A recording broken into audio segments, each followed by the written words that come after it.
Gracias por invitarme a este colegio que viene innovando, que viene pensándose a sí mismo, que viene buscando maneras distintas de llegar a los estudiantes y de que esos estudiantes construyan un proyecto de vida con sentido, con herramientas. Bueno, para mí es un honor poder contribuir con un granito de arena en este encuentro que vamos a continuar la semana que viene. Va a tener 2 partes, les voy a dejar una tareita en el medio. Tiene base en algunas ideas pilares de este libro que les mostramos antes, que se llama Enseñar Distinto, porque tiene que ver con cómo pensar la innovación educativa desde donde estamos, desde lo que sabemos hacer, desde lo que nos entusiasma, desde lo que hacemos bien, y también pensar en cómo llegar un poquito más lejos. Así que lo primero que les voy a pedir es que levanten la mano lo más alto que puedan. A ver, lo más alto que puedan. Bien alto. Ahí los voy viendo. Muy bien. Ahora, levántenla un poquito más alto. ¿Qué pasó? Se podía, ahora la pueden bajar. Se podía, ¿no? A veces creemos que nos estiramos lo más que podemos, pero siempre nos queda ese resto, ese poquito más de seguir explorando, de seguir estirándonos más lejos. Bueno, de eso vamos a hablar hoy con algunas herramientas bien concretas para la práctica, pero de pensar de cómo seguir explorando ese espacio que tenemos en la enseñanza, donde a veces sentimos que ya lo vimos todo, ya probamos todo, pero siempre queda ese resto para seguir estirándonos un poco más. Y quiero arrancar con algo que para mí es muy importante, porque orienta todo lo que hagamos con los estudiantes, que es imaginarnos el futuro, que es pensar una visión de futuro, considerando quiénes son esas personas que queremos formar. Y le puse a mi presentación Enseñar Distinto, que es el título del libro, crear una cultura del aprendizaje en la institución, pensando en cómo crear una cultura que se respire, que se palpe, donde todos estemos de algún modo tirando para el mismo lado, y los estudiantes también en una sintonía, en una ola que va en una misma dirección. Y empiezo con esta imagen, porque hay algo en los ojos de este alumno que para mí representa ese momento donde decimos, vamos bien, ¿no? Por acá es donde hay un estudiante, y de hecho está con su maestra que lo está ayudando, y con un compañero con el que está interactuando, donde en esos ojitos pasa algo, ¿no? Hay esos ojitos brillantes donde hay algo nuevo que se está creando en esa mente, ¿no? Algo que no había visto antes, tal vez, o que no había pensado antes, o que no se le había ocurrido antes. Y cuando a mí me pasa eso con mis alumnos, yo trabajo desde alumnos pequeños hasta alumnos universitarios, y creo que esto es algo de toda la vida, ¿no? Es sentir, bueno, si los ojos brillan del otro lado, hay algo que estamos haciendo bien. Y pensando en estas personas que estamos formando, quiero que se los imaginen cuando sean grandes. Imagínense esos estudiantes, que algunos tienen estudiantes adolescentes, otros tienen niños. Piensen en esos estudiantes de hoy, pero en el futuro, cuando sean adultos y adultas. Imaginen, traten de hacer una lista mental de cómo les gustaría que fueran, ¿no? Por ejemplo, yo puedo decir, bueno, un atributo que a mí me gustaría es que sean curiosos, sigan siendo curiosos. Piensen, y si pueden, si tienen para anotar, y si no, hagan una lista mental, una lista lo más larga que puedan de cómo les gustaría que fueran esos estudiantes. Y ahora vamos a después pedir que pasen el micrófono y vamos a hacer una lista colectiva, una lista del grupo, a ver si estamos todos pensando en algo parecido. Esta es la parte linda, ¿no? Porque la parte de soñar es, uno puede hacer una lista de 2 kilómetros de atributos soñados. Hola, buenos días. Buenos días. Felices. Una sola, ¿cierto? Felices. Felices. Una sola, vamos a hacerlo bien cortito y rápido. Felices, sí, claro que queremos que sean felices, ¿no? Y hablaban de salud socioemocional recién hace un ratito. ¿Qué más? Que tengan motivación. Motivación, genial. No hace falta que se presenten, vamos a hacerlo muy cortito, así como si fuera una lista. Que tengan motivación, que sean felices. ¿Qué más? Me encantaría que los estudiantes fueran muy curiosos. muy curiosos, genial. Respetuosos con sí mismos, con el ambiente y con los demás. Respetuosos con sí mismos, con el ambiente y con los demás, excelente. ¿Qué más? Responsables. Responsables, muy bien, que tiene que ver con ser respetuosos, pero con algo más también, con cierto compromiso, buenísimo. Creativos. Creativos, genial. Autónomos. Autónomos, con autonomía, con independencia, con la capacidad de poder hacer algo por con sus propias herramientas, sí. Que sean un poco menos impulsivos. Que piensen un poco más a veces antes de hacer las cosas. Que sean menos impulsivos, que puedan tomarse un tiempo para pensar antes de hacer las cosas, que puedan reflexionar y parar, ¿no? A tiempo, genial, muy interesante esa. Que sean niños que no tengan miedo a equivocarse en nada. Perfecto, que consideren equivocarse como parte del proceso, que no tengan ese miedo a meter la pata, a equivocarse, a cometer errores. Gracias. Que sean reflexivos. Que sean reflexivos, ¿no? Y también emparentado con eso que habían dicho de poder pensar antes de actuar. Genial. Que sean cuestionadores. Que sean cuestionadores, que se hagan preguntas, que eso también tiene que ver con ser muy curiosos, como habían dicho antes, pero también reflexivos y también pensar sobre sus propias vidas, sobre lo que sucede. Gracias. ¿Qué más? A mí me gustaría que fueran empáticos y solidarios. Empáticos, que se puedan poner en el lugar del otro, y solidarios también. Genial. Vieron que se va armando, no sé si les pasa, pero yo siento que hay cierta comunión en lo que ustedes están diciendo, ¿no? Están todos hablando de una serie de valores y de una serie de maneras de ver el mundo y de actuar en el mundo, muy relacionada, muy en sintonía. Sí, te escucho. Que tengan la capacidad de resolver problemas. Que puedan resolver problemas, que tengan herramientas, conocimientos para resolver problemas. Excelente. Que sean propositivos y participativos. Y Melina, te amo. Sean Soy tu... pro- Que sean propositivos, que sean participativos. Vieron que eso está relacionado también con la iniciativa, la autonomía que dijeron antes, la responsabilidad. Se van armando ciertos grupos de hábitos, valores, herramientas. Sí, te escucho. Personas con conciencia social y conciencia ambiental. Con conciencia social y conciencia ambiental. Muchas gracias. La última. Yo sé que hay muchos ahí, pero vamos una más. Hola, que sean consecuentes. Que sean consecuentes, qué interesante esa palabra, ¿no? Que puedan hacerse cargo y continuar un proceso y no soltarlo y llegar al final, excelente. Bueno, no sé si les pasó, pero claramente hay una sintonía entre lo que dijeron todos, ¿no? Hay una cierta visión de hacia dónde o qué tipo de personas, de sujetos queremos formar o quieren formar como institución. Yo me siento muy identificada con todo lo que dijeron, así que hablo en plural.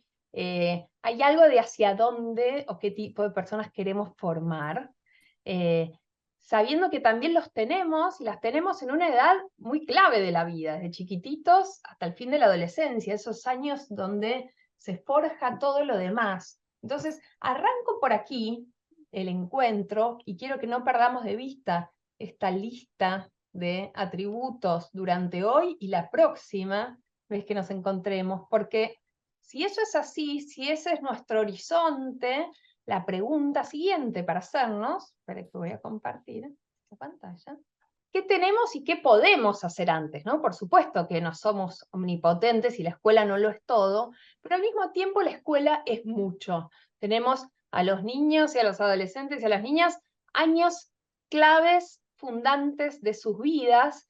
Y digo esto porque la educación nunca es neutra. Uno podría decir, bueno, estoy poniendo los cimientos para esa lista de características soñadas, como hicimos recién, o también, incluso a veces sin darme cuenta, incluso a veces con buenas intenciones, podría estar haciendo todo lo contrario.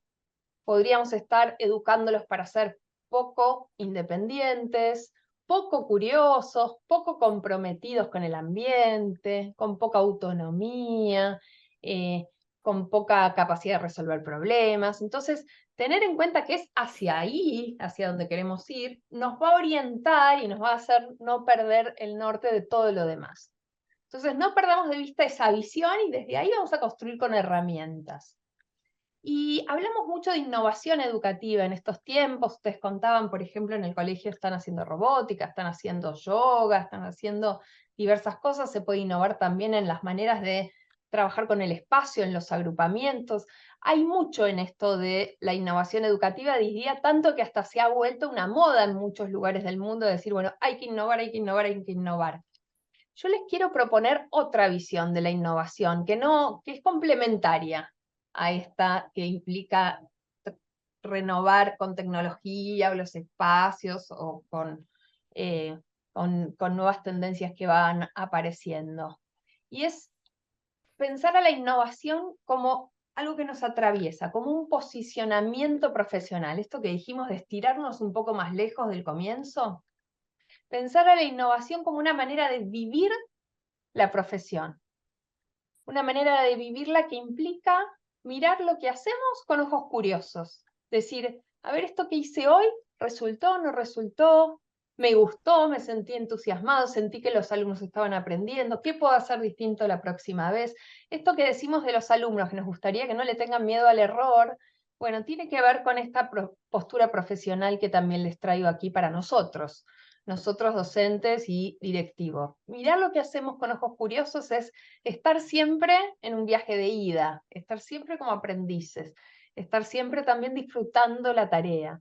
Entonces, se parece mucho más la innovación que les traigo a esto, en blanco y negro, súper sencillo, que a traer un montón de tecnología a la escuela, que por supuesto es útil y es importante, pero yo les traigo esta imagen bien en blanco y negro y bien sencilla porque quiero que nos llevemos de aquí otra idea, que es innovar se parece más a tener, o por lo menos la posición que les quiero traer hoy, se parece mucho más a tener una rueda cuadrada, ahí estos cavernícolas con la rueda cuadrada pensando, ¿no? Uno se agarra la cabeza y dice, ¿qué hago para hacerla rodar? Y uno podría decir, bueno, la tiro a la basura y reinvento la rueda. Y eso se parece más a decir, bueno, arranquemos de nuevo y cambiemos todo de raíz. O la alternativa a reinventar la rueda, cuando la tengo cuadrada y veo que hay cosas que mejorar, con esta mirada de práctica curiosa, es decir, bueno, ¿qué hago si la rueda está cuadrada? Le limo los bordes para que empiece a rodar mejor. ¿Y eso qué quiere decir en la práctica? Bueno, vamos a ver algunas maneras de limar los bordes, pero quiere decir hacer mejores intervenciones, conectar por ahí el contenido más con la vida real, puede ser pensar distintas maneras de introducir el juego en el aula, puede ser pensar distintas maneras de introducir casos, de introducir pequeñas innovaciones. Hoy vamos a hablar mucho de las preguntas, cómo transformar las preguntas, de pequeños cambios que generan grandes resultados. Entonces, por ahí vamos a ir, por esta idea de que innovar es estar atentos, atentas, con ojos curiosos a lo que hacemos, disfrutando ese laboratorio de ideas que es enseñar, por lo menos yo que vengo del mundo científico, hace muchos años, cuando era mi pasado de bióloga y hace 20 y pico de años que trabajo en educación, pero creo que traigo esa semillita que nunca se me fue de sentir que soy una científica de mi propia práctica, ¿no? Que en toda situación de enseñanza hay cosas que nosotros estamos investigando como docentes que podemos aprender para hacer las cosas mejor. Entonces, esta es la postura profesional. Y me encanta esta frase de Celestín Freinet, no sé si lo conocen, fue uno de los grandes referentes de lo que fue el movimiento de la escuela nueva en Europa y en Estados Unidos a principios del siglo XX. Es ese señor ahí con bigotes en esa escuela de Francia rural donde hacían un montón de cosas muy, muy locas para la época. Y él decía, enseñar sin motivación es como intentar darle de beber a un caballo que no tiene sed. Uno podría, si el caballo no tiene sed, meterle la cabeza dentro del agua y el caballo no va a beber aunque lo fuerce. Entonces, la pregunta es, y una de las características que ustedes dijeron hace un ratito es que tengan motivación, ¿no? Bueno, ¿cómo generar esa motivación por el aprendizaje, que no siempre es fácil?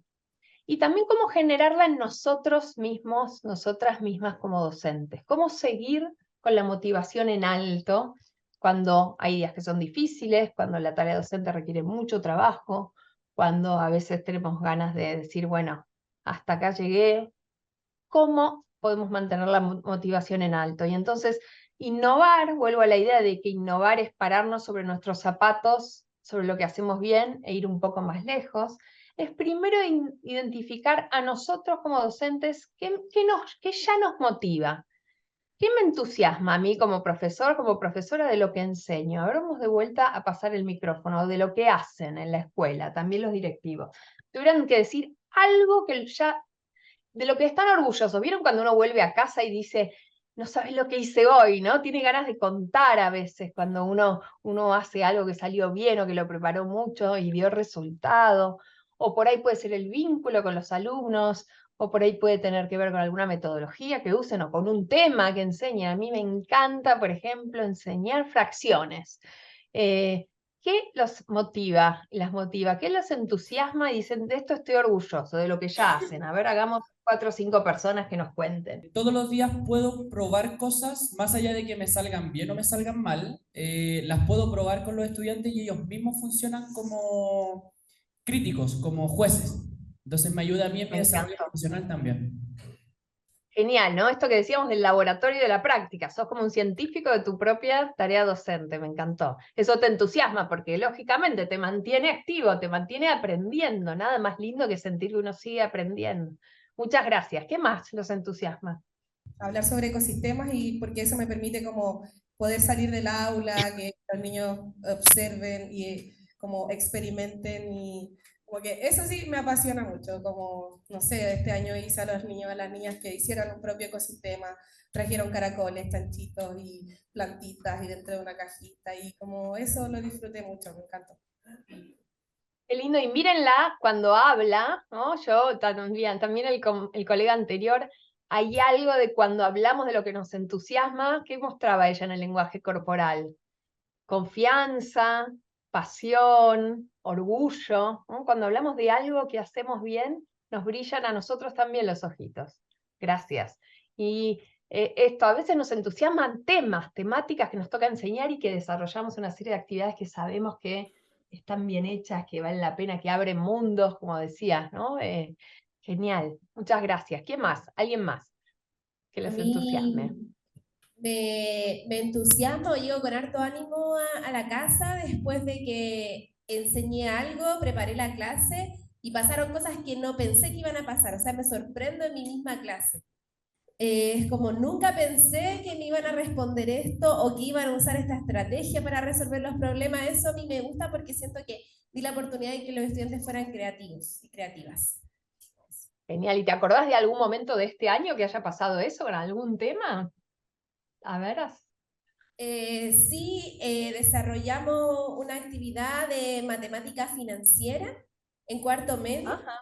y los estudiantes, al resolver problemas como cotidianos, dieron argumentos muy potentes, pero lo que a mí me llamó mucho la atención porque yo pensé que ya iban a hacer el cálculo matemático y listo, esta es la respuesta.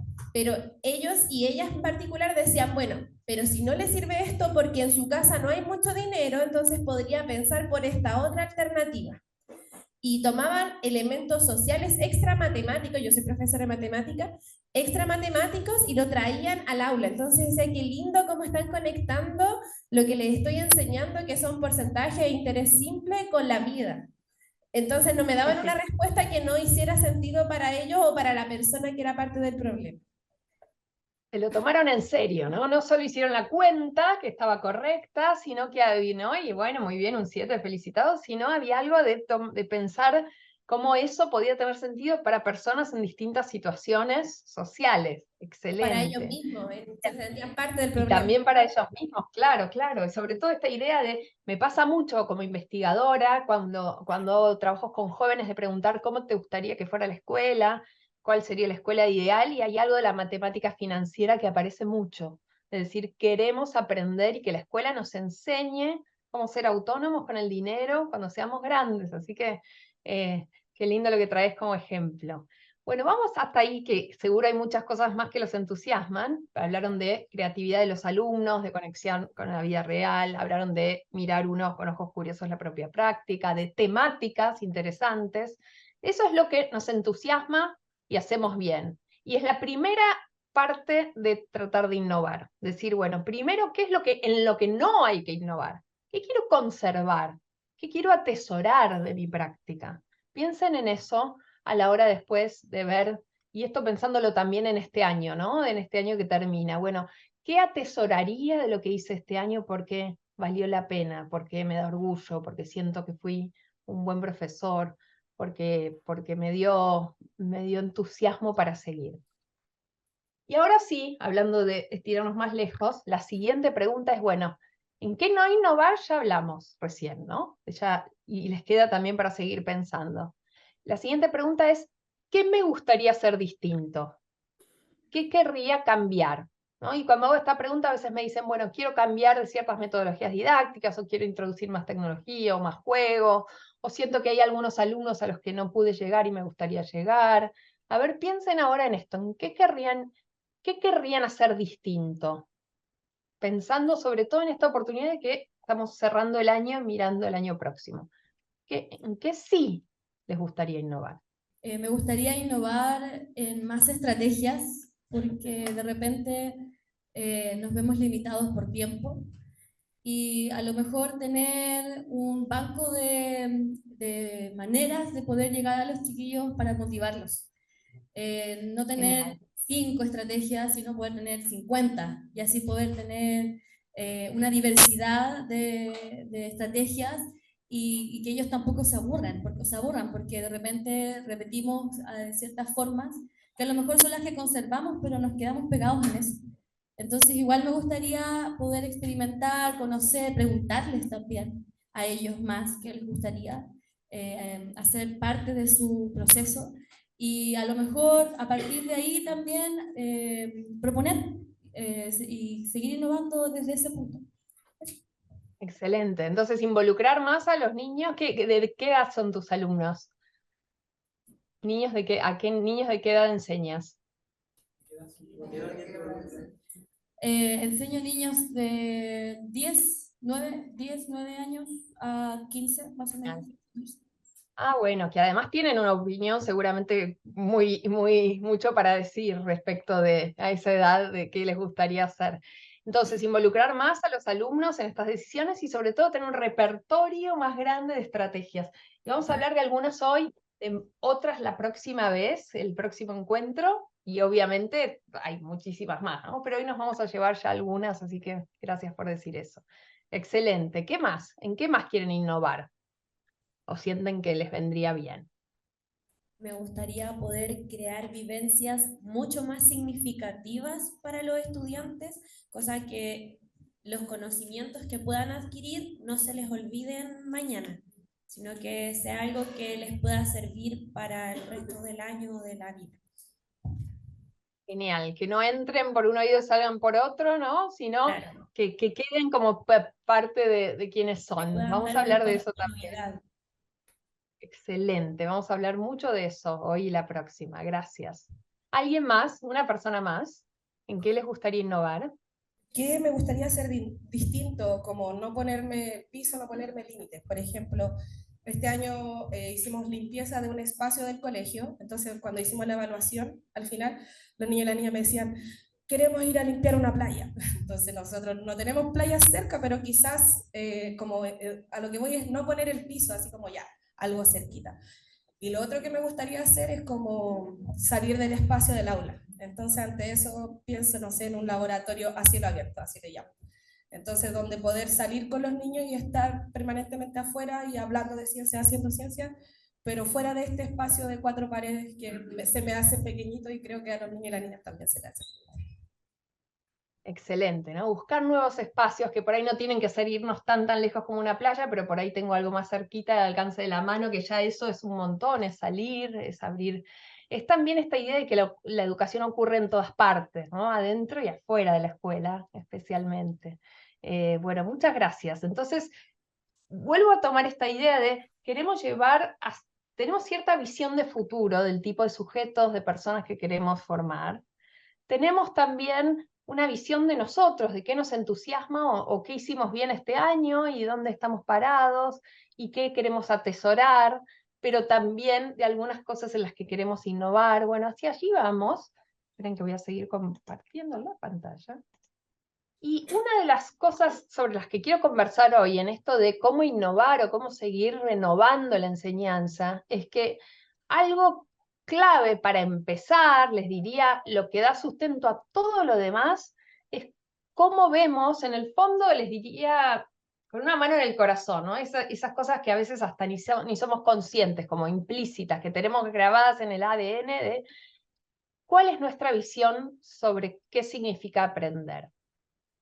Y les digo esto, y Philippe Mérieux, un pedagogo francés muy interesante, muy lúcido, que tiene varios libros lindísimos, lo llama la teoría de la huella. Él dice, la teoría de la huella es esa creencia que a veces tenemos los docentes, que la tenemos de tantos años de haber sido alumnos, ¿no? De cierta visión incluso social de qué significa aprender, que es que si yo digo algo, y lo digo ordenado, pausado, armadito, con eso alcanza para que el otro lo aprenda.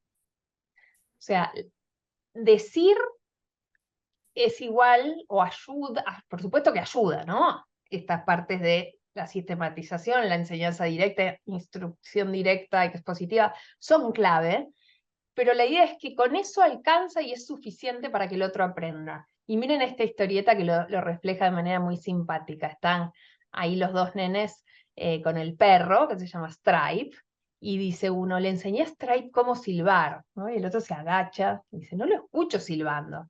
Dije que le enseñé, no que él lo aprendió.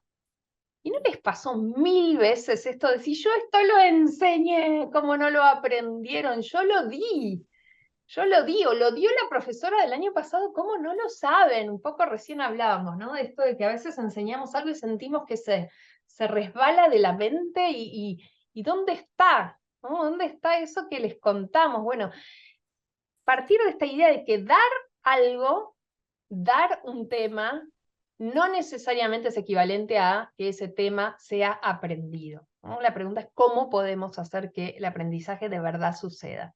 Entonces, la teoría de la huella no alcanza. Por supuesto que es importante la instrucción directa, enseñar, hablar, explicar, pero si eso es lo que pasa casi todo el tiempo, si el trabajo cognitivo lo hacemos nosotros y no los alumnos, esos aprendizajes no suceden. Ay, me encanta esta imagen porque refleja un montón de cosas, ¿no? Viene de la idea teórica de Paulo Freire, de la educación bancaria con esos cofres, y cuando lo que sucede en un aula mayormente es un profesor, profesora, volcando un montón de información sobre los estudiantes, pasan varias cosas. Bueno, primero es que hay algunos a los que eso les funciona mejor, ¿no? Quien está ahí el cofre naranja con los ojos abiertos de par en par, ahí levantando la mano, va a seguir entusiasmado, aunque sea una clase muy tradicional. Ojalá fueran así, no sé si ojalá, pero si todos fueran así sería más fácil, pero sabemos que no todos los estudiantes son así, que a la gran mayoría ese tipo de instrucción directa solamente no les alcanza. Como decía recién la profe, entra por un oído y sale por el otro esa información. Después tenemos a los alumnos a los cuales eso no les funciona ni un poco, al revés, ¿no? Les genera hasta sentir que no pueden, no sirven, no les sale, que son estos que están cerrados con el candado, el rojo y el azul, el cofre rojo y azul que están ahí ya con cara de no quiero saber más nada. Esto es súper importante porque van a ser adultos que en el futuro van a decir, yo no soy bueno para las matemáticas, no sirvo para los idiomas, no sirvo para el arte, a mí no se me da la lectura. Esa idea de que no tengo lo que hay que tener para. Y por último, y a mí me interesa más esto en términos numéricos, de cantidad, tenemos la gran población, la gran masa gris, les diría, de estudiantes que van atravesando los distintos años, van aprobando, van más o menos llevándose algunas cosas, pero a los cuales ese conocimiento les deja poca huella cognitiva, o sea, poco aprendizaje profundo, y también poca huella emocional, porque por ahí aprueban, pero no saben mucho para qué sirve, o el día de mañana, cuando aparezca esto en la vida real, no lo van a tener disponible. Esto es lo contrario de lo que contaba recién la profe, que decía, cómo los estudiantes habían completado los ejercicios de cálculo de porcentajes y de interés simple, pero además lo habían traído a la vida real, ¿no? Bueno, esto sería lo contrario, sería si solo aprenden a hacer cuentas, por ejemplo, sin ningún sentido, va a pasar esto de la gran masa gris que por ahí aprueba, pero a los cuales no les dejamos huella suficiente. Entonces la pregunta es ¿cómo hacemos? ¿No? Y recién una de las profes hablaba de seguir buscando oportunidades en distintos espacios. Me encanta esta imagen de Francesco Tonucci, que probablemente muchos lo conozcan, un gran pedagogo italiano, un gran dibujante también, donde está acá la maestra y está con los niños y dice, hoy os explicaré el árbol desde abajo hasta arriba, las raíces, el tronco, las hojas. Y uno dice, pero estás ahí en el bosque, ¿no? Hay algo de buscar dónde está esa conexión del conocimiento con la vida real, que a veces está más cerca de lo que pensamos y nos lo perdemos. Entonces, si eso queremos generar una huella cognitiva de aprendizaje profundo, una huella emocional, la pregunta es, ¿cómo vamos en esa dirección? Porque en la escena de los cofres que les mostraba, lo que más se produce es lo que este señor que está ahí en blanco y negro, porque también es de principios del siglo XX, un matemático, un filósofo norteamericano llamado Alfred North Whitehead, llamaba conocimiento inerte. Inerte, vieron que una roca está inerte, algo muerto, algo que no tiene vida. Ese conocimiento sin vida que nos llevamos todos nosotros de la escolaridad. Es más, piensen, a ver si tuvieran que pensar algo que estudiaron y aprobaron, obviamente, porque aquí están, pero no comprenden bien hoy. Yo siempre que hago esta pregunta, algunos me dicen los logaritmos, o otros dicen los polinomios, otros me dicen el análisis sintáctico, otros me hablan de cuestiones históricas. A ver, pensemos un poquito. Algo que hayan estudiado, pero dicen, hoy no me lo sé, hoy no lo sé, y lo estudié un montón, hasta me saqué una buena nota, y hoy dediqué un montón de horas de mi vida a hacer ecuaciones redox, a la tabla periódica, a estudiar los tiempos verbales, y hoy es como si me hablaran de algo que no vi en mi vida. A ver, ¿qué puede ser? Pásense así, hagamos solamente un tema, así como hicimos ping pong antes. Micrófono. Hola. ¿Qué tienen de conocimiento inerte propio? A ver, sí, te escucho. Hola, soy profesor de música y no me acuerdo mucho cómo era el trabajo con los acordes extranjeros. El napolitano, todo O los eso. acordes, incluso de tu propia disciplina, genial. ¿Y de Claro. alguna otra cosa que hayas estudiado en la escuela, de otra materia, que digas inerte? ¿Cómo? No, educación física, física como tal.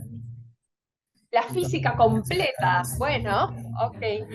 A veces nos pasa con asignaturas enteras, ¿no? Genial, gracias. ¿Qué más? ¿Qué más les quedó como conocimiento inerte? Hola, soy Hola. Jimena. Matemática, nunca me gustó matemática, así que no quería estudiar nada con matemáticas. Nada con matemática, matemática entera, ¿vieron? Ni siquiera un contenido. Y de hecho, y por ahí eras una de las cofres azul y rojo ahí, ¿no? Y hoy sentís que no me gustaba, no se me daba la matemática, y ahí yo te apuesto que si te la hubieran enseñado distinto, probablemente, aunque sea un poco, obviamente tenemos ciertas inclinaciones de temas y campos del conocimiento que nos gustan más que otros, eso es cierto, o cierta facilidad, pero también hay algo clave en cómo lo aprendimos, ¿no? No puede ser que la mitad de la población no sepa matemática o sienta que le queda lejos. Hay algo en los métodos que estamos usando, o que se usaban en nuestra época por lo menos, que generó mucho de esto con las matemáticas y con otras disciplinas como la física que mencionaban recién. Genial. ¿Qué otro ejemplo de conocimiento inerte de sus propias vidas? Hola, soy Nicolás, profesor de biología, e incluso dentro de mi misma área también tuve complicaciones con regulación genética. Siempre fue un desafío poder aprenderlo y con logaritmos.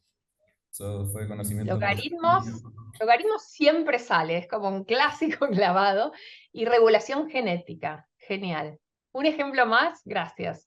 Química, la configuración electrónica, me hicieron aprender de memoria el 1S2, 2P6, todavía no entiendo para qué tuve que aprenderme de memoria. A ver si se lo acuerdan, me encanta, porque ¿se acuerdan que había, miren en este gesto, por lo menos en Argentina estudiamos así.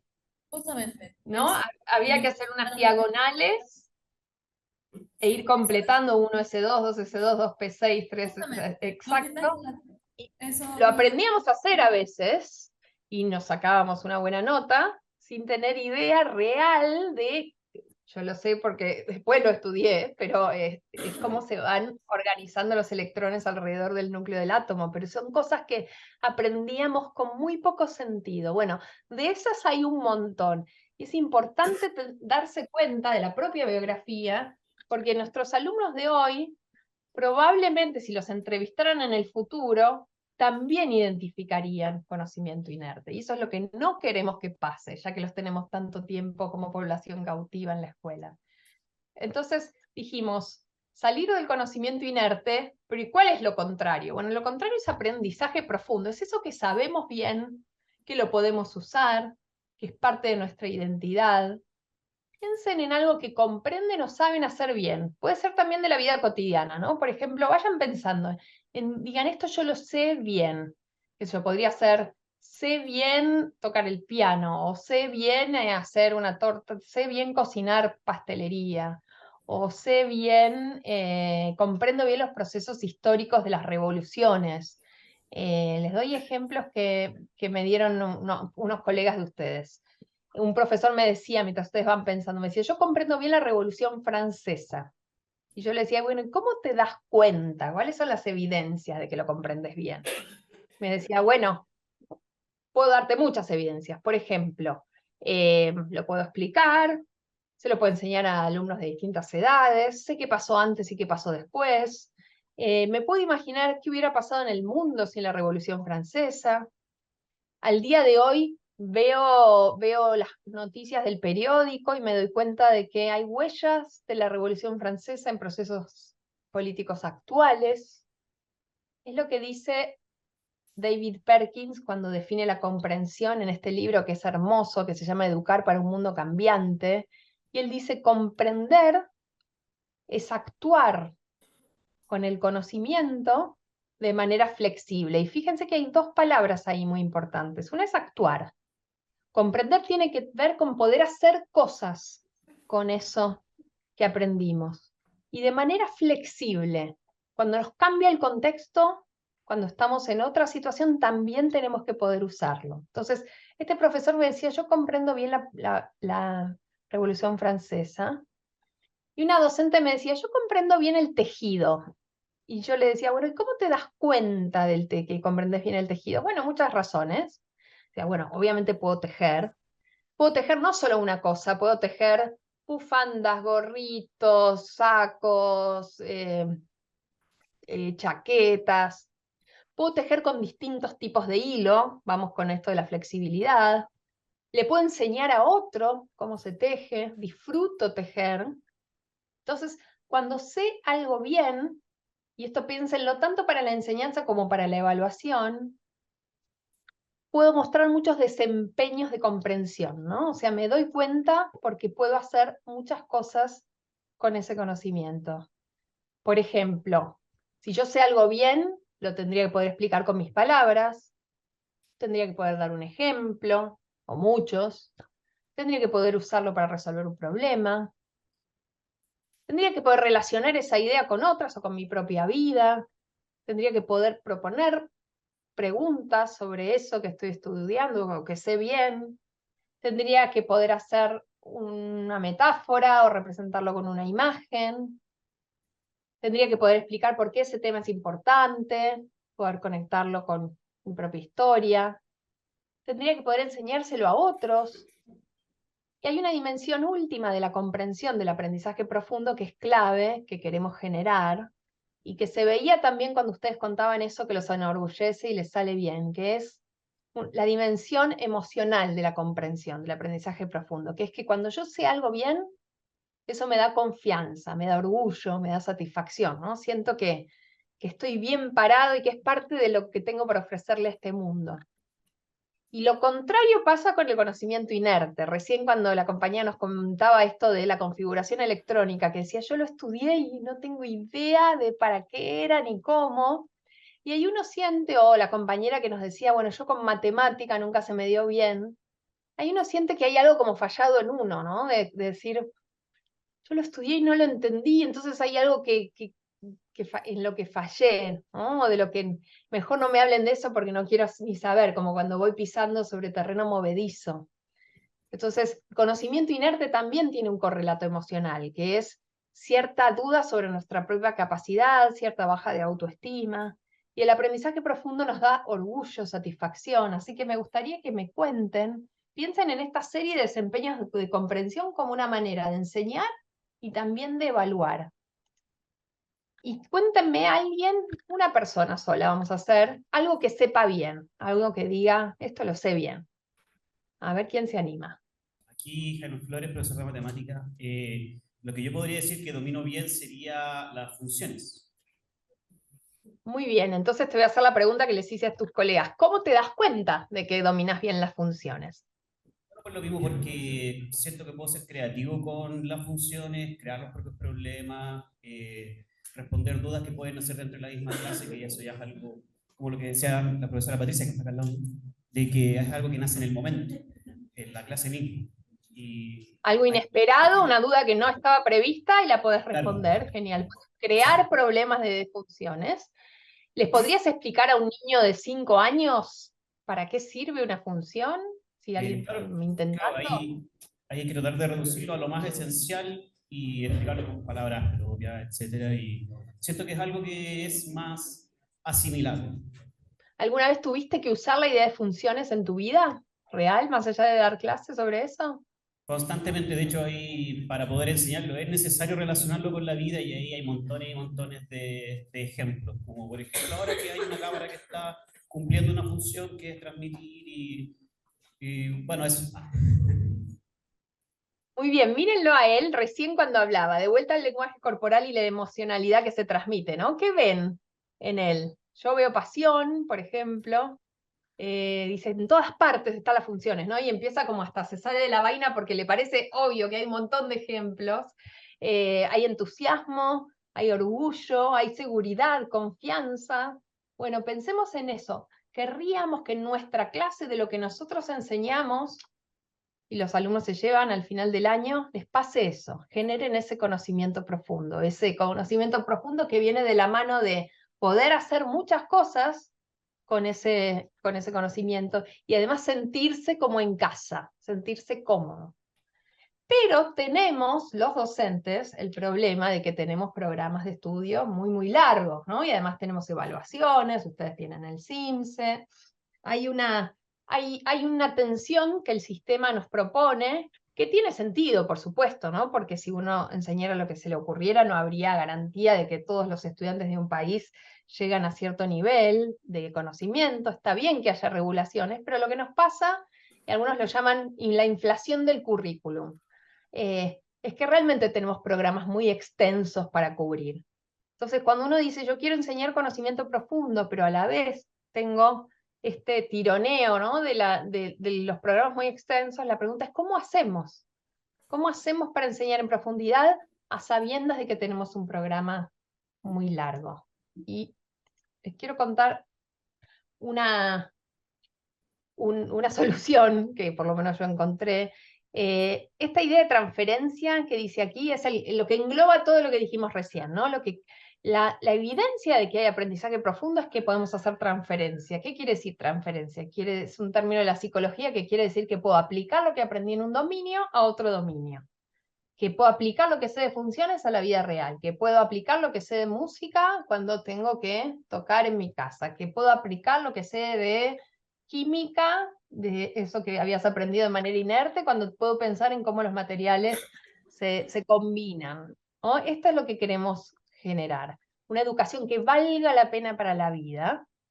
Y entonces, vamos a hablar de los programas, pero antes quiero que se pregunten, no me lo van a responder, pero que se lo pregunten con una mano en el corazón, de qué de lo que están enseñando, de lo que enseñaron incluso este año, sospechan que puede haber redundado en conocimiento inerte.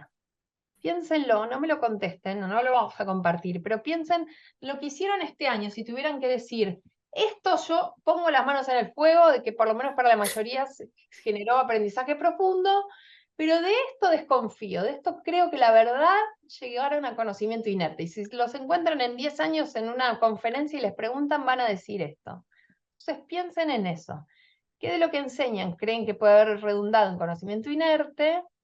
Y por el contrario, ¿qué aprendizajes profundos ustedes dicen, yo los logré este año? Por lo menos con la mayoría. Siento que sí. Y es una manera también de separar la paja del trigo, ¿no? De decir, bueno, pensando en innovar para el año que viene. Si hay ciertos temas que quedaron como conocimiento inerte, o ustedes sospechan de que tienen chances de que realmente quedaron ahí un poco en el arcón de la memoria y van a ser olvidados mañana, hay algo distinto que hacer. Ahí hay una oportunidad de cambio. Entonces, ¿cómo planifico para el aprendizaje profundo cuando tengo extensos programas de estudio, que es el caso de siempre? Todos los niveles, todos los colegios de todo el mundo, ni siquiera en Latinoamérica en particular tenemos currículos extensos, pero esto es algo global. Entonces, ¿cómo hacemos? Y si yo tuviera que decirles un lema para pensarlo, para no olvidarnos, les diría esto, me lo tatuaría, no tengo ningún tatuaje, pero tuviera que hacer uno, me haría este, que dice, menos es más. ¿Y aquí de qué estoy hablando? Menos qué y más qué. Bueno, por un lado, menos cobertura superficial, menos sobrevuelo de temas y más profundidad. Menos cantidad y más calidad podría ser. Menos aprendizaje inerte, más conocimiento profundo. Menos aprendizaje declarativo y más usar ese conocimiento. Bueno, ¿y cómo hacemos? Acá hay una herramienta súper sencilla, pero muy potente para planificar pensando en el aprendizaje profundo. Y se llama los círculos de la comprensión. Es una herramienta de 2 educadores norteamericanos, Wiggins y McTighe, que vienen trabajando con la idea de diseño inverso, lo llaman ellos, empezar por el final, empezar por qué quiero lograr y cómo me voy a dar cuenta si lo lograron, y después recién ahí pensar cómo lo voy a hacer. Y a mí me ayuda mucho en mi trabajo con muchos colegios, porque lo que hace es que nos ayuda a salir de la lógica de la planificación común. ¿Qué es lo que uno hace en general para planificar? Bueno, uno tiene el programa de estudios, el currículum, una cierta cantidad de tiempo, y uno dice, bueno, más o menos voy secuencialmente y distribuyo por igual la cantidad de temas y tiempo, y listo, planifiqué. Eso sería la planificación habitual. ¿Qué propone lo de los círculos? Propone una lógica distinta.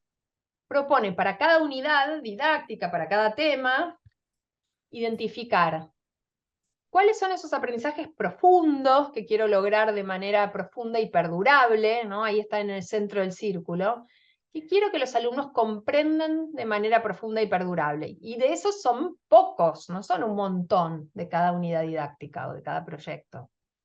¿Cuáles son esos aprendizajes que voy a querer que puedan, con los que quiero que puedan hacer transferencia para la vida?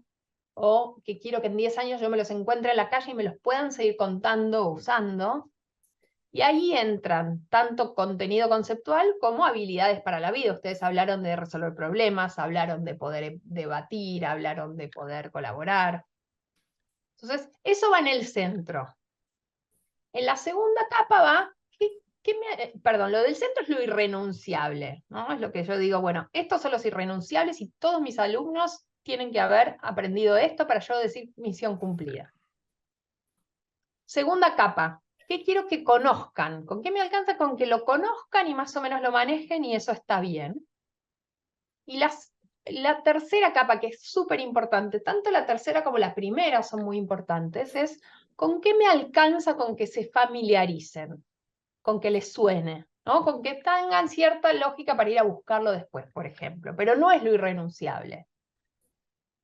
Y a veces es tan difícil separar el centro de la última porque decimos, bueno, todo es importante. Bueno, no es cierto, no todo es tan importante, sobre todo en esta época donde si es googleable y no hace falta entenderlo bien, lo pondría en la tercera. Estaba haciendo este ejercicio con un grupo de profesores de educación física hace un tiempito.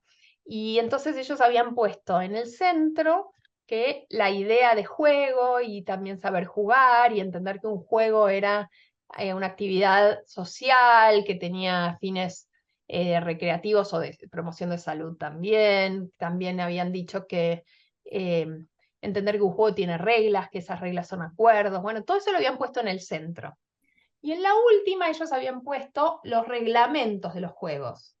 Y no sé cómo será en Chile, pero en Argentina algo que pasaba mucho, por lo menos cuando yo iba a la escuela secundaria, es que si uno se llevaba examen, reprobaba la materia de educación física, el examen era el reglamento de voleibol, el reglamento de handball, ¿no? Y entonces uno podía sacarse una nota felicitada, perfecto, aprobar, y después no tener idea de cómo devolver una pelota, ¿no? Entonces, les traigo este ejemplo porque ahora lo van a hacer ustedes, y es pensar, ¿con qué me alcanza con que se familiaricen? Y haciendo este ejemplo, una docente me decía, pero entonces a veces se evalúa al revés.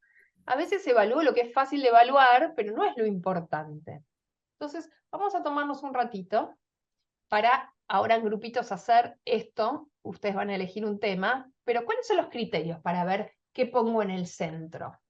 Bueno, primero, ¿cuán importante es eso para la disciplina? Qué sé yo, por ejemplo, si estoy enseñando matemática y en, no sé, 4º grado y tengo que enseñar fracciones, bueno, el tema de fracciones es central para la disciplina, es una gran idea de la disciplina, o la habilidad de poder resolver problemas con fracciones iría en el centro. En biología, qué sé yo, la idea de evolución, selección natural es una gran idea, entonces la tengo que poner en el centro. Las competencias o las habilidades, por ejemplo, la habilidad de relacionar una idea con otra o poder debatir, la pondría en el centro. Otro criterio es que sea propedéutico. Propedéutico quiere decir que me sirve para más adelante, ¿no? Por ejemplo, si yo quiero enseñar a multiplicar, necesito antes saber sumar, entonces si es propedéutico lo tendría que poner en el centro. Y el último criterio es un criterio que propone Perkins, con el que yo acuerdo, que usa esta palabra en inglés muy, muy difícil de traducir, pero muy linda, y él dice que sea life worthy, que valga la pena para la vida. Entonces, no solo tiene que ser central para la disciplina, sino también para la vida, tiene que valer la pena para la vida. Entonces, ahora sí, vamos a tomarnos un ratito y vamos a trabajar en grupo.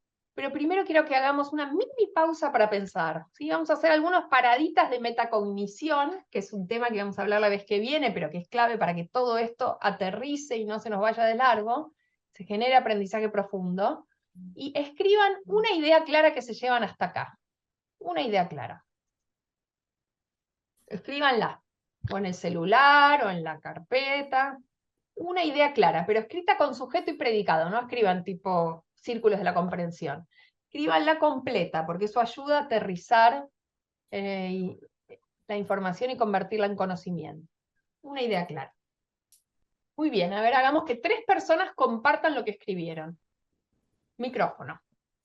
Lean así, sin interpretar, lean lo que escribieron. Una idea clara hasta acá.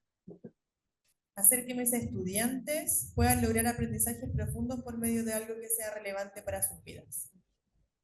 Me encantó, muchas gracias. Siguiente. Para que mis estudiantes logren aprender, deberían poner en práctica algunas ideas de desempeño de comprensión. Excelente, muchas gracias. Una más, última. Ya, yo noté que el aprendizaje profundo afecta la autoestima y la autopercepción de los estudiantes porque se relaciona mucho con la seguridad y la confianza. Excelente, me encanta porque además vieron cómo aparecen distintas cosas que un grupo se lleva ante lo mismo, y uno también empieza a ver esa diversidad, ¿no? De con qué se quedan, en este caso ustedes o los estudiantes. Muy bien, ahora sí, entonces vamos a hacer una actividad a la que le vamos a dedicar 20 minutos, y consiste en probar con los círculos de la comprensión. Se van a poner, les diría, de a 3. Todos van a tener una hojita que ahora les van a repartir, que simplemente tiene los círculos. Tiene 2 actividades, una es para hoy y una es para la próxima. Vamos a dedicarle 20 minutos. Si no llegan a terminar, igual después del encuentro ustedes tienen un ratito, así que no se preocupen. Y consiste en lo siguiente. Tienen que elegir un área y un año o ciclo. Por ejemplo, matemática de 3er año o música de 2º. ¿Sí? Entre las 3 personas elijan un área y un año o ciclo.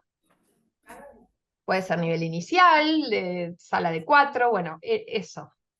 Y después tienen que completar el círculo, pero les voy a pedir solo 2 capas, la de adentro y la de afuera. La de conocer la vamos a dejar, después la pueden terminar más tranquilos, pero quiero que puedan separar qué quieren que los alumnos comprendan de ese tema en ese año de manera profunda y perdurable, y con qué quieren que se familiaricen. Entonces, un área y un año y ciclo, y me olvidé de decir, de ese área pueden hacer de dos maneras. Pueden hacer del año completo, por ejemplo, matemática de tercer año, o pueden hacer de un tema en particular, ¿no? Por ejemplo, la Segunda Guerra Mundial, historia de cuarto año. ¿Se entiende? O sea, pueden elegir el tema o pueden hacerlo con el año completo. Completan lo de adentro. Recuerden que no son muchas, recuerden que incluye tanto habilidades como conocimiento conceptual, y con qué quieren que se familiaricen.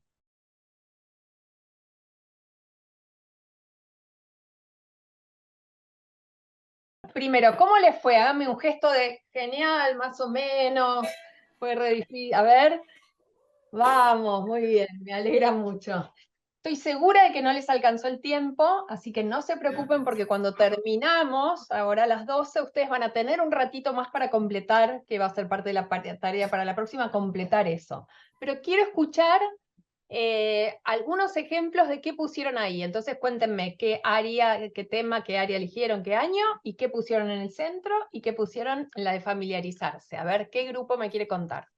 Hola Melina, mira, nosotros somos de la asignatura de Desarrollo Socioemocional, que consideramos que dentro de lo más fundamental es aprender y reconocer las emociones. Eso sería para nosotros la base para después poder avanzar en las los otros contenidos que también son importantes. Y para familiarizarse, nosotros consideramos que es importante que ellos sean capaces de aplicar los conocimientos sobre las emociones en la vida diaria, en su familia, en sí mismos y en el contexto escolar, bueno, y con los demás en general. Bueno, genial, pero ojo, ahí hay algo muy importante, que es reconocer las emociones como algo central. Poder aplicarlas en la vida real es una evidencia de aprendizaje profundo. Entonces, si ustedes lo ponen en familiarizarse, es algo que ustedes están diciendo que es menos jerárquico, que con que les suene, o sea, justamente sería una manera de mostrar que ese reconocimiento de las emociones está ahí. O sea, lo pondría en el centro. Si lo ponen afuera, es algo que ustedes les da medio lo mismo si se lo llevan o no. Y yo, por lo que escucho, entiendo que es justamente lo central, que ellos en la vida real lo puedan aplicar. Así que lo que les dejo de tarea es, pásenlo al centro eso, o ni siquiera pongan, no hace ni falta ponerlo, porque aplicar eso en la vida real es una evidencia de comprensión profunda. Y después piensen, en el rato cuando esto termina, que no es tan importante y lo pondrían afuera. ¿Está bien? Les queda esa tarea. Si tuvieran que decir qué es, si lo saben bien, pero si no, no están, qué sé yo, por ejemplo, depende del año, ¿no? Pero si les diría, qué sé yo, distintas corrientes de educación emocional, por ahí eso no es tan importante. O saberse, qué sé yo, una lista de 100 emociones, por ahí no es tan importante como conocer las básicas, o sea, eso. Discriminar, es súper interesante lo que salió recién, porque a veces justamente lo que ponemos afuera sigue siendo algo muy importante. Así que bueno, sigan con ese ejercicio. Siguiente, a ver. Ya, nosotros somos profesores de arte y de música y no lo hicimos con un tema en específico, sino en general con la creación artística, porque en general nuestros objetivos se van repitiendo y aumentando la dificultad según las edades. Entonces, en el centro pusimos el desarrollo del pensamiento creativo, la creación en sí, la ejecución y la práctica de distintas técnicas y la comunicación y la interpretación, ahí relacionando más el arte con los demás. Y en familiarizarse pusimos todo tipo de ejemplos, contextos, referentes, artistas, eso pusimos en familiarizarse. Excelente. Y ahí ustedes, perdón, podrían tomar la decisión de decir, bueno, algunos artistas, qué sé yo, queremos que los conozcan más que a otros, entonces los voy a poner en la del, que yo no les pedí que las completen, pero en la segunda, que yo quiero que se vayan de la escuela conociendo a Van Gogh, o conociendo a... Te escucho, sí. No, es que eso mismo hicimos. Lo pusimos como ejemplo hablar como del impresionismo, mostrar algunas obras del impresionismo. Después ir profundizando esos ejemplos, viendo algunos autores, artistas de esta corriente artística o vanguardia, y después llegar a la creación a partir de. Entonces hicimos como ese trabajo de ir pasando por las diferentes etapas a partir de el foco que era la creación artística. Excelente. Entonces ahí está muy claro que el gran objetivo es la creación, la ejecución, la interpretación, y que los ejemplos son pretextos para poder abordar eso. Y ahí uno podría, como docente, tomar la decisión de que dentro de la diversidad de ejemplos hay algunos que son más importantes que otros, y eso los pongo más en la segunda capa. Muchas gracias, buenísimo. ¿Qué más? Otro ejemplo. El CPA de ciencias, nosotros lo hicimos con un contenido en específico, que en este caso era fotosíntesis, y dentro del centro, o sea, en el centro colocamos que deberían comprender de manera profunda y perdurable la importancia que tienen los productores para el cuidado y la mantención de los ecosistemas, y de esa forma puedan reflexionar en torno a problemáticas medioambientales y el cuidado del medio ambiente. Y en la parte de familiarizarse, comprender o saber cuáles son las fases de la fotosíntesis, las reacciones químicas que se producen, cuáles son los reactantes, cuáles son los productos y la comparación con, por ejemplo, la respiración celular. Muy bien. Y ahí yo como bióloga te diría que hay una cosa más de fotosíntesis que entender, que es entender que la fotosíntesis es transformar dióxido de carbono, o sea, lo básico de la reacción química de la fotosíntesis yo la pondría en el centro, como qué es, yo diría, eso va en el centro. Después la fase oscura, la fase clara, todos los detalles lo pondría afuera. Pero si no te estás quedando sin que comprendan el ABC de la fotosíntesis, que es bien qué entra y qué sale. Sí, se me olvidó decir porque lo habíamos discutido y estaba anotado. Un debate. Bueno, muy bien, porque realmente esto no tiene respuesta única, es debate entre colegas. Pero miren qué interesantes los debates que se arman, porque entonces uno dice con los colegas, bueno, ¿qué es lo importante de lo que estamos enseñando? Y si uno lo hace en equipo por área, salen realmente conclusiones muy fructíferas, ¿no? De, bueno, de todo esto, ¿qué es lo esencial? Vamos con un ejemplo más, último.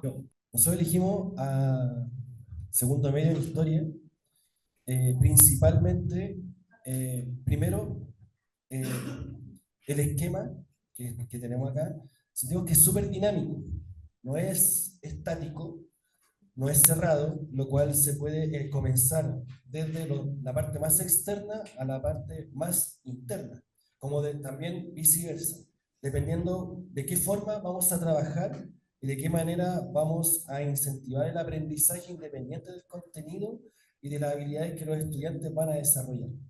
Por lo tanto, nosotros elegimos en este sentido segundo medio en historia. ¿Por qué? Porque el siglo XX, como lo dice el historiador Eric Hobsbawm, es uno de los siglos más sangrientos de la historia.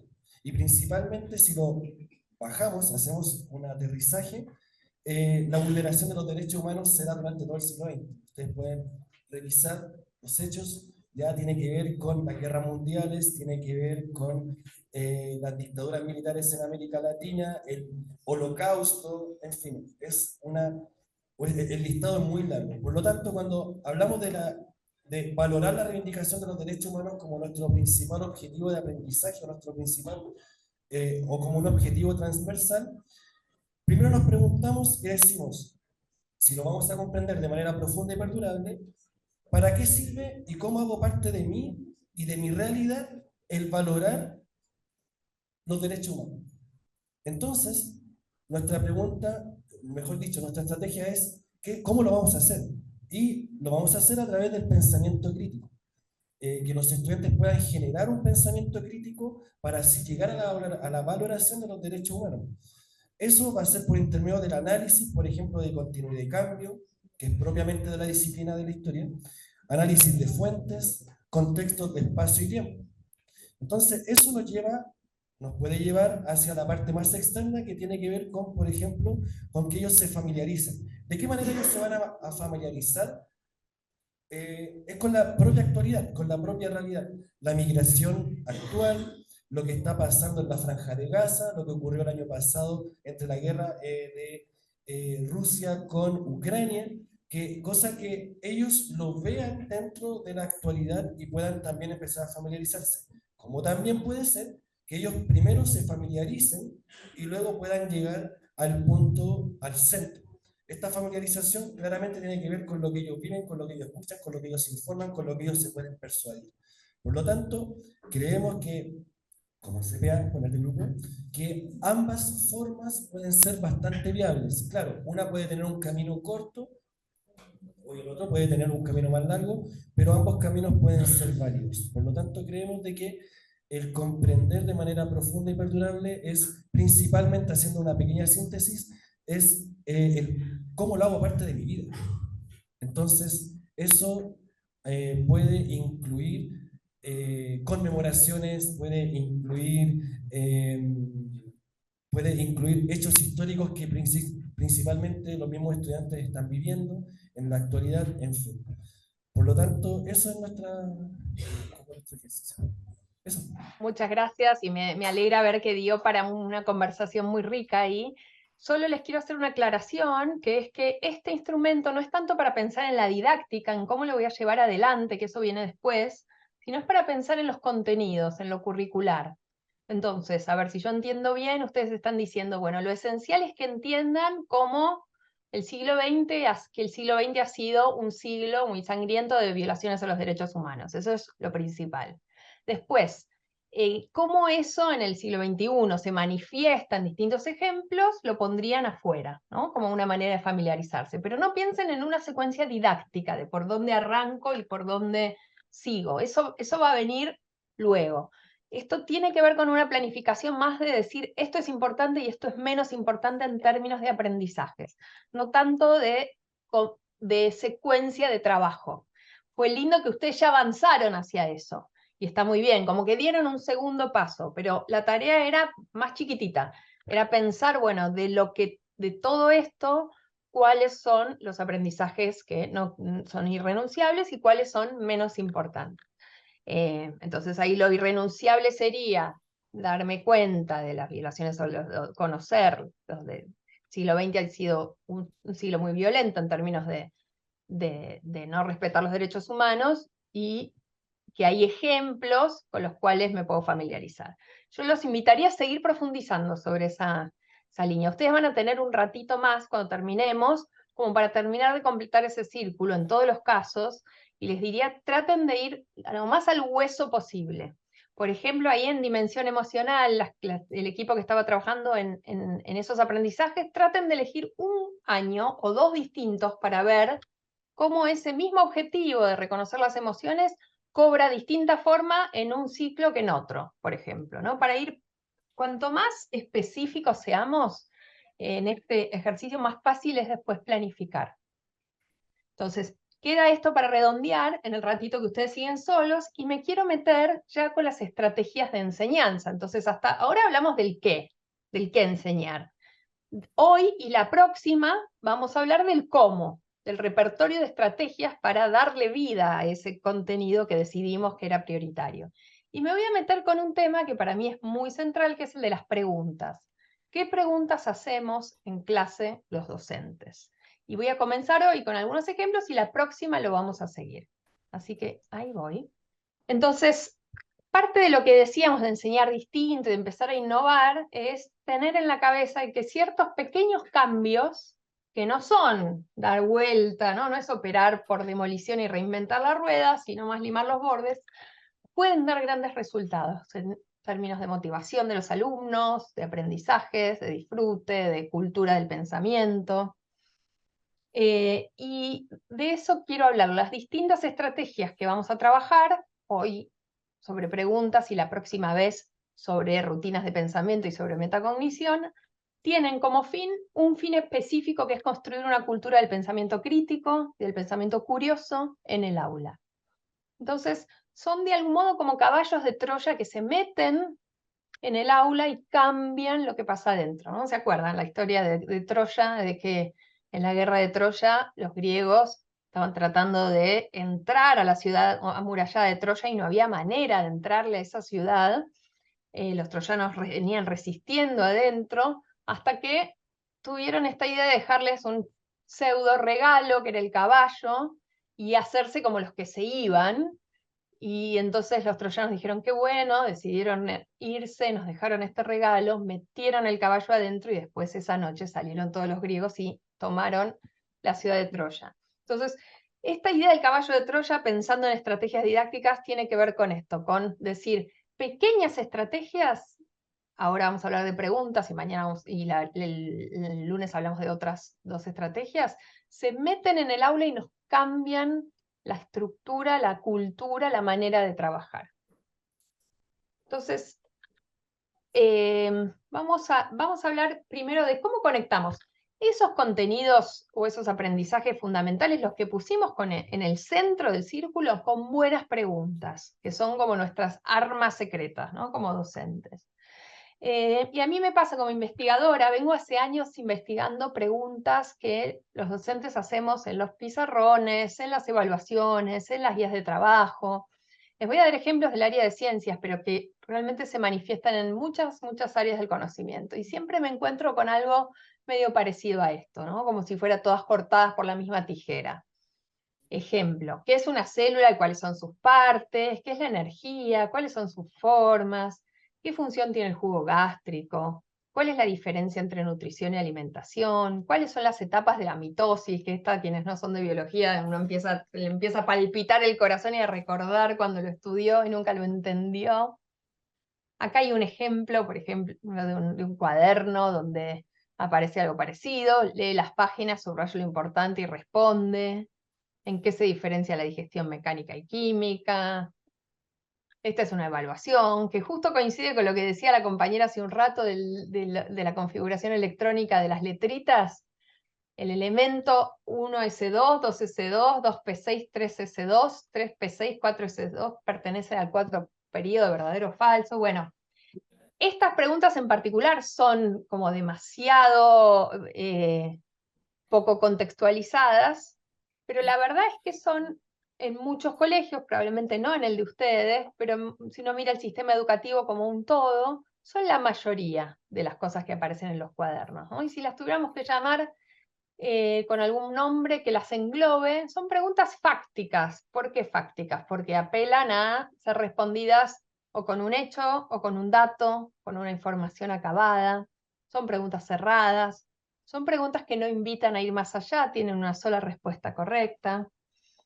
Y yo diría que no está mal que estén estas preguntas, qué sé yo, uno quiere que los alumnos puedan decir cuáles son las distintas formas que puede adoptar la energía. Uno quiere que tenga ciertos datos en la cabeza un alumno. El problema es cuando son las únicas o cuando son la mayoría. Entonces la pregunta es ¿cómo las transformamos?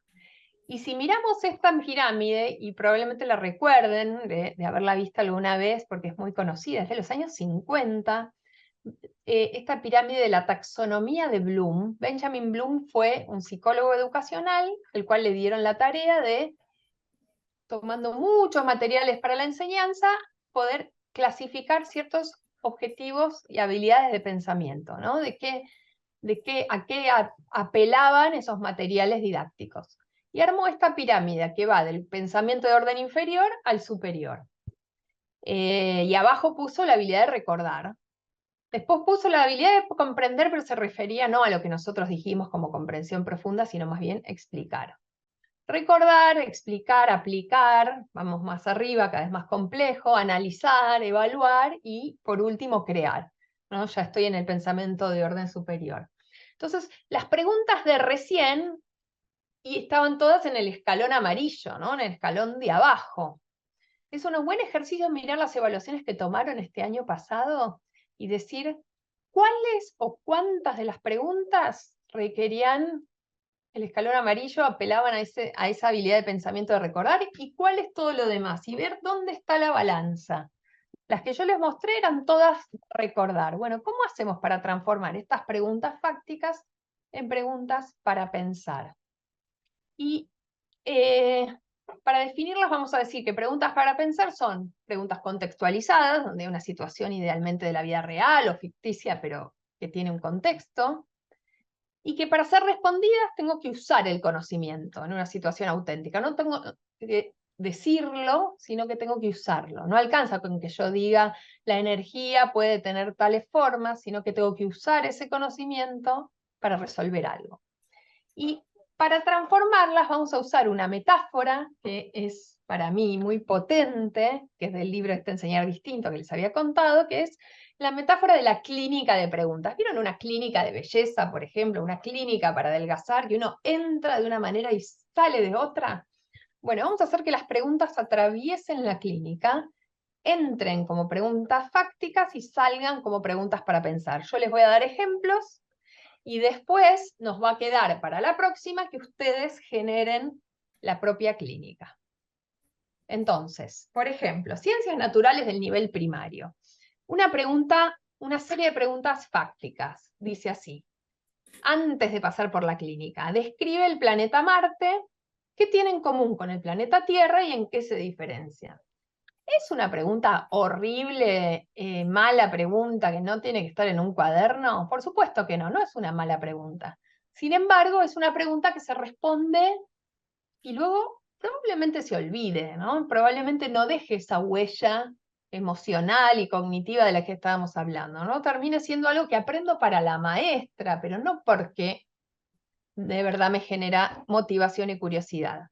Vamos a ver qué pasa después de la clínica. Y dice así: se convierte en una situación ahora la pregunta, para el mismo contenido.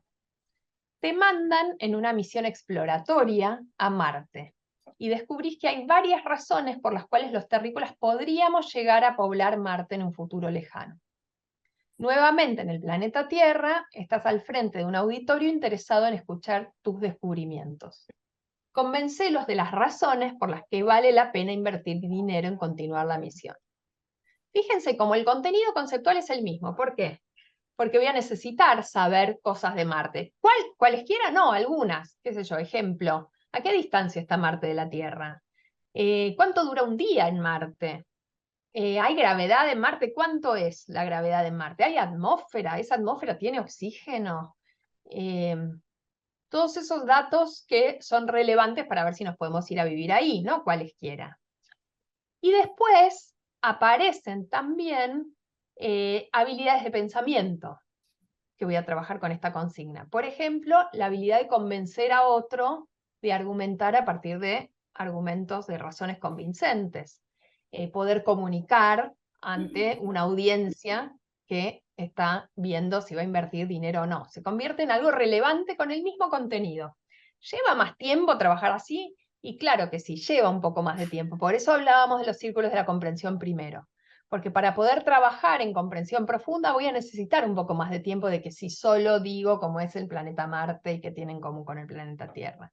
Voy a necesitar una actividad un poquito más larga. Pero lo que voy a estar aprendiendo es mucho más profundo.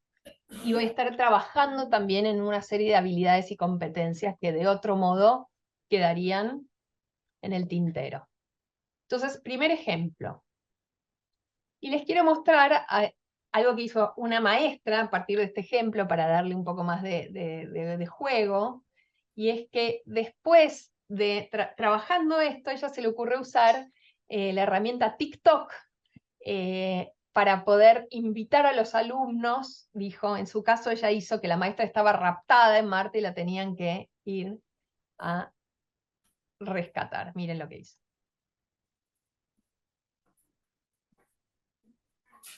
Hola chicos, les estoy hablando de Marte. Tengo también a ser maestra cuando tengo de comunicación y conocer una intensidad que la vez no es capaz de las madres que construirán y los que pensarán. Necesita que la vez no se espera. Miedito, ¿no? Esa cara. Dan ganas de ir a rescatarla igual. Traigo esto solo como anécdota, porque hay algo de también cuando nosotros adultos nos animamos a jugar un poquito y a usar las tecnologías, que la misma situación hasta puede cobrar otro vuelo. Esta maestra nunca había hecho nada con TikTok, y alguien se lo enseñó de su familia y dijo, bueno, vamos a agregar esto para darle un poco más de condimento a la pregunta para pensar. Entonces, primera pregunta, transformo el mismo contenido en una situación donde además Los alumnos son expertos y tienen que poder convencer a otros de si vale la pena o no ir a Marte. Vamos con otro ejemplo. Esta es de construcción de la ciudadanía, se llama en Argentina, no sé si se llamará educación cívica allí, ustedes me dirán, y es del nivel secundario. Es sobre los derechos de los empleados en la ley de contrato de trabajo, ¿no? Ese es el tema. La pregunta fáctica es, enumera los derechos de los empleados de acuerdo a lo establecido en la ley de contrato de trabajo de nuestro país.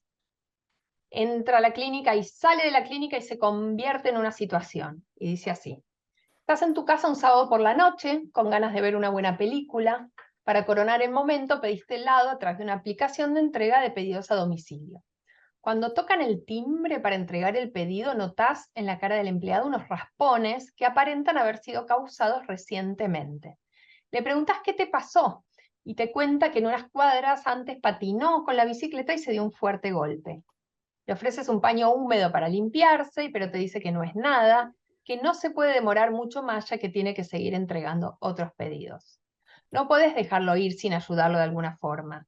Mientras vas a buscar el cambio para darle la propina, y ahí viene el contenido, aprovechas lo que conoces sobre la ley de contrato de trabajo y los derechos de los empleados para escribir en un papelito 3 recursos concretos que lo pueden ayudar para sobreponerse al golpe que tuvo sin perder derecho a remuneración. Fíjense de vuelta, en el caso A es enumerar porque sí los derechos de los empleados. En el segundo es usarlos, pero primero tengo que elegir los 3 que le van a servir a este empleado en esta situación. Segundo, se los tengo que escribir en un papelito de manera que lo entienda, los entienda. Entonces tengo que hacer un ejercicio de síntesis y comunicación. Y por último, todo esto tiene sentido en una situación de la vida real.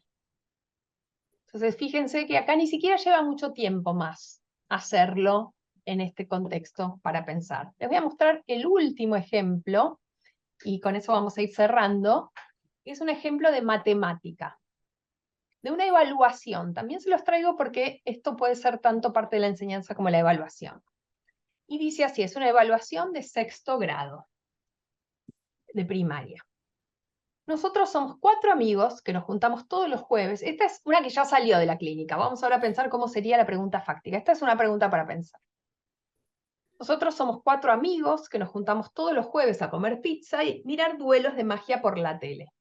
Como tenemos poderes mágicos, no importa la cantidad de pizzas que pidamos, siempre logramos comer todos lo mismo y no nos sobra nada. El otro día pedimos 34 pizzas y dijimos Magicum Repartum y listo. Todos comimos lo mismo y no dejamos ni una amiguita. Y ahí están los magos y dice misión 4, porque esta es la segunda hoja de la evaluación. Explica muy claramente a estos amigos por qué lo que hicieron no fue magia, sino una división. Además, aclararles bien cuánto comió cada uno y argumenta cómo repartir el resto. Fíjense, yo decía, esta es la pregunta para pensar, ¿no? ¿Cómo hubiera sido la pregunta fáctica? Bueno, podría haber sido ¿cuánto da 34 dividido 4? O por ahí, si hay 34 pizzas y 4 amigos, ¿cuánto les toca a cada uno? Podría ser, ¿no? ¿Cuál es la diferencia entre esas formulaciones y esto que les muestro? Bueno, hay varias. Primero hay una historia, como dijimos. En este caso la maestra eligió poner algo de magia porque los chicos estaban en esa edad de que estaban leyendo Harry Potter y el universo de la magia los convocaba. Me contaba esta maestra que lo de Magicum Repartum, que les encantó, uno podría decir es condimento, es maquillaje, pero no. Hay algo de darle magia, valga la redundancia, darle contexto, que hace que los alumnos estén más motivados, ¿no? Ella me decía, el Magicum Repartum después lo usamos todo el año. Hay una palabra que a mí me parece clave en cómo la maestra está pensando la consigna. Fíjense que no dice problema 4. No dice ejercicio 4, dice misión 4. Es una palabra. ¿Vieron que hablábamos de pequeños cambios, grandes resultados? Misión 4 está transmitiéndoles a los chicos que esa maestra ve el aprendizaje de la matemática como una aventura, como una misión. Y por supuesto no solo tienen que hacer la cuenta, sino tienen que explicar por qué es una división y argumentar. Miren acá la respuesta de una alumna. Dice, otra hoja, ¿no? Porque venía escribiendo. Y le hace la hoja con los agujeritos porque les está hablando a los magos. Piensen esto, va a ser siempre lo mismo porque no importa qué división hagan, Al resto siempre lo podés dividir. Por ejemplo, 34 dividido 4 da 8, te sobran 2, que son 2 pizzas, ¿no? Entonces las pizzas que sobran las divide de 4, y es una división porque las pizzas siempre las reparten entre ustedes, y repartir es dividir. Para ponerme a llorar de emoción es esta respuesta, ¿no? Esta cosa de conectar la división con las fracciones, que siempre es un desafío. Les muestro también algo chiquitito acá de la misión 5, que no les leí la consigna, pero para ver esto de cómo ciertas consignas habilitan más a la creatividad. ¿Se acuerdan que al principio dijimos, qué personas queremos formar? Bueno, queremos formar alumnos creativos. Bueno, no es que la creatividad se forma solo en la hora de creatividad, es algo transversal para trabajar en todas las áreas. Entonces, fíjense acá en misión 5, esta consigna más lúdica habilita la expresión de los alumnos. Y la alumna dice, basta, no explico más, por favor, ayúdanos, ok, denme una hoja, ¿no? Y ahí empieza a trabajar. Entonces, vuelvo a esto. En la próxima clase vamos a hablar de cómo de los contenidos que ustedes seleccionaron podemos crear preguntas fácticas y transformarlas en preguntas problema, preguntas para pensar, preguntas contextualizadas, donde no solo se trabaja el qué, el contenido, sino las habilidades de pensamiento, donde logro hacer esa conexión de la vida real, sin que después los alumnos me pregunten, ¿para qué sirve esto? Porque lo estoy trabajando desde el vamos, donde estoy generando esa motivación. Así que hacia eso vamos a ir. Si quieren pueden ya ir pensando y traer pensadas para la próxima, si no vamos a tener un tiempo para trabajar en grupos. Y quería terminar repasando todo lo que vimos hoy, que fueron un montón de cosas, ¿no? Hablamos de la innovación educativa como posicionamiento, como esta manera de pensar la práctica diciendo, ¿qué quiero atesorar? ¿Qué no quiero innovar? ¿Y qué sí? ¿Dónde me puedo estirar más lejos? Hablamos del aprendizaje profundo como gran visión que nos guía, esta idea de que se puedan llevar lo que aprenden para aplicar en la vida real, que lo sepan, que sea parte de su identidad, versus el conocimiento inerte, que dijimos que es ese acervo de conocimiento que lo tenemos en el arcón de la memoria, y que aún hoy de adultos no entendemos para qué lo estudiamos. Hablamos de los círculos para la comprensión, trabajamos sobre esto y les pido que lo terminen ahora si tienen un ratito. Y hablamos de preguntas para pensar como primera estrategia para conectar esto que dijimos de cómo planificar para el aprendizaje profundo en cómo hacerlo visible. Así que vamos a terminar con un ticket de salida, una actividad de metacognición bien cortita, y me gustaría de vuelta que escriban, y ahora vamos a compartir, de qué se dieron cuenta en el encuentro de hoy. ¿De qué clic hicieron? ¿De qué se dieron cuenta? Voy a dejar un minuto para que escriban y algunos van a leer. ¿De qué me di cuenta en el encuentro de hoy? Muy bien, ¿quién se anima a compartir, a leer lo que pusieron? ¿De qué me di cuenta? La importancia del aprendizaje profundo y de poder discriminar, ¿cierto? Aquel aprendizaje que solamente es necesario familiarizar. Gestionar la clase también con motivación y es fundamental hacer cierres más desafiantes. Genial, me encantó, de un montón de cosas te diste cuenta, qué bueno, gracias. ¿Quién más me cuenta de qué se dieron cuenta? Yo escribí algo cortito, puse que siempre se puede llegar más arriba, que puedo hacer más desafiantes y motivadoras mis prácticas, que no hay techo, solo profundidades. Qué lindo, poético te salió además, me encantó, gracias. Yo me di cuenta hoy día que lo importante que es emocionarse, vibrar y familiarizarse con los contenidos que vamos a entregar, cómo los presentamos a nuestros estudiantes para lograr un aprendizaje significativo. Muchas gracias, me encantó. Gracias, gracias. Me di cuenta de que con pequeñas estrategias podemos lograr grandes aprendizajes en los niños. Muchas gracias, qué bueno, me pone contenta que te lleves eso. Me doy cuenta de lo importante que es para lograr un aprendizaje profundo llevar nuestra clase o contenido, contexto a un contexto real para los estudiantes y que podemos adaptar cualquier material para que sea más atractivo, con, por ejemplo, las preguntas que vimos ahora. Genial, ¿no? A veces uno dice ciertos temas no, otros sí, la verdad es que todo se puede, a veces hay que ponerle más tiempo y más cabeza, pero todo se le puede dar esa vuelta de tuerca para hacerlo más auténtico, más atractivo. Bueno, por mi parte les agradezco muchísimo, ha sido un placer. Teníamos la duda de cómo iba a funcionar lo híbrido, yo siento que funcionó bien, que pudimos estar, siento hasta que estuviera conversando con ustedes ahí. Gracias por también los debates en grupo. La próxima vamos a seguir con una dinámica parecida. Vamos a seguir trabajando con las preguntas para pensar. Ustedes van a hacer las propias, van a retomar los círculos de la comprensión y transformar esto que pusimos en el centro en preguntas. Y después nos vamos a meter con otras estrategias que son aún más chiquititas, pero también muy caballos de Troya, que se llaman las rutinas de pensamiento. Vamos a hablar de paisaje y aprendizaje, vamos a hablar de un montón de cosas. Así que tengan un muy buen resto de la jornada, fin de semana, y nos estamos viendo prontito. Muchísimas gracias por la invitación. Melina, antes que te vayas, Sí, cómo no. yo también quería decirte lo que aprendí hoy día, que no es tan solo mirar cuando decimos estos contenidos que van al centro, para mí estos aprendizajes irrenunciables, ¿verdad? En torno a este contenido, este tema, pero en relación a esta habilidad, este aprendizaje que yo quiero que mis estudiantes aprendan y que es un aprendizaje para la vida y que no puede faltar. De ahí siempre, y creo que he dicho varias veces, una frase que está en tu libro Enseñar Distinto, que es cómo pasamos de dar el tema, que yo digo, pasar la materia, pasar los contenidos, a qué quiero que mis estudiantes aprendan. Entonces, yo me quedo con eso. Siento que hoy día también estamos dando un pasito a este aprendizaje profundo, visto como esta capacidad de saber explicar, aprender a pensar, pero también saber hacer, saber actuar algo, ¿verdad? Desde el cuerpo, desde el pensamiento. O sea, es como este aprendizaje integral, donde yo lo aprendo con todo, con la emoción, como dijo alguien también por ahí. Así que muchas gracias por esta posibilidad, Melina, de estar con nosotros. Así que ha sido una mañana genial y a seguir aprendiendo contigo y vamos a estar esperando el día lunes. Así que un aplauso le pido para Melina. Un aplauso para ustedes. Bueno, muchas gracias. Nos vamos con esto. Me llevo yo también esto, ¿no? De que lo que queremos es